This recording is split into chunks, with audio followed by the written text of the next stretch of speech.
અમદાવાદના તંત્રના અણઘડ આયોજનનો એબીપી અસ્મિતાએ કર્યો પર્દાફાશ, જે હકીકત સામે આવી જેને જોઈને તમામ લોકો પણ ચોંકી જાય। બોડકદેવ અને થલતેજમાં કરોડોના ખર્ચે બનાવાયેલા 1386 આવાસો ખંડેર હાલતમાં, તો બોડકદેવમાં 42 કરોડના ખર્ચે બનાવાયેલા 1024 આવાસો ખંડેર હાલતમાં।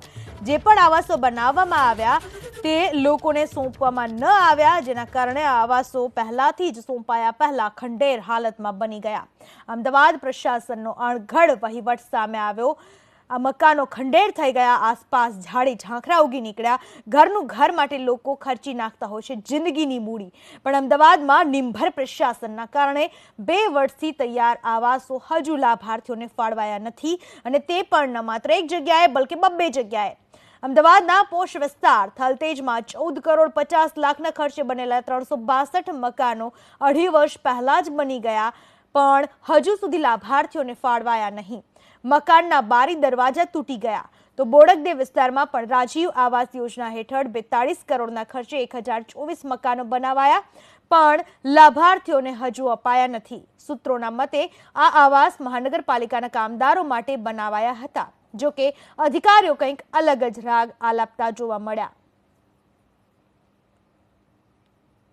અમદાવાદ શહેરના પોશ વિસ્તાર ગણાતા થલતેજની અંદર અમદાવાદ મ્યુનિસિપલ કોર્પોરેશન દ્વારા રાજીવ આવાસ યોજના બનાવવામાં આવી। વર્ષ 2018ના મધ્ય ભાગમાં આ યોજના બની અને તૈયાર થઈ ગઈ।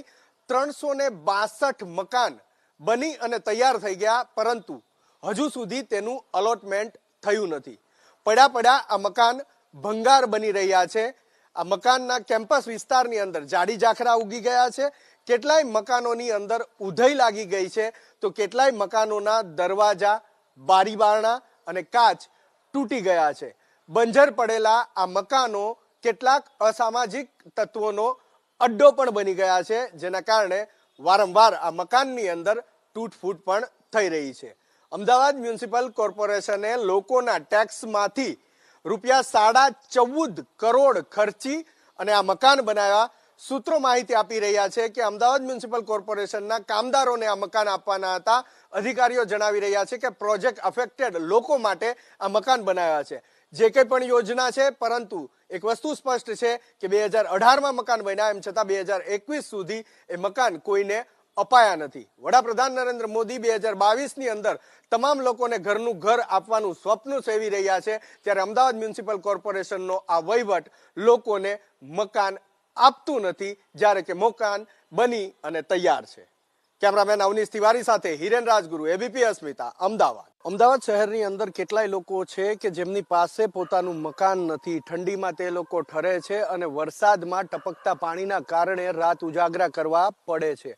આવા લોકો માટે અનેક યોજનાઓ અસ્તિત્વમાં આવી છે, પરંતુ તેની અમલવારી થઈ નથી શકતી। જે દ્રશ્ય આપ જોઈ રહ્યા છો એ દ્રશ્ય અમદાવાદ શહેરના પોશ વિસ્તાર ગણાતા બોડકદેવ વિસ્તારના દ્રશ્યો છે કે અહીંયા અમદાવાદ મ્યુનિસિપલ કોર્પોરેશન દ્વારા 1024 મકાન બનાવવામાં આવ્યા છે। 1 BHK 4 માળિયા મકાન છે, 1024, અને તેની પાછળ ખર્ચ કરવામાં આવ્યો છે ₹46.5 કરોડનો।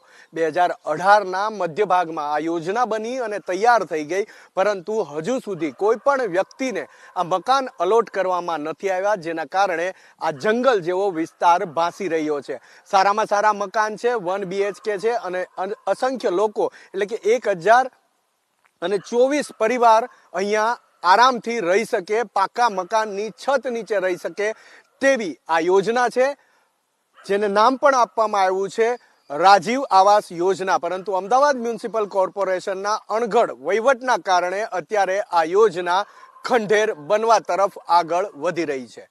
કેમેરામેન અવનીશ તિવારી સાથે હિરેન રાજગુરુ, એબીપી અસ્મિતા, અમદાવાદ। વાહ રે તંત્ર! એક તરફ આટલા રૂપિયા ખર્ચી અને આવાસો બનાવવામાં આવ્યા, લોકોને લલચાવવામાં આવ્યા, અને પછી આ સોંપણી કરવામાં ન આવી। આખરે સોંપણી નહોતી કરવાની તો બનાવ્યા કેમ?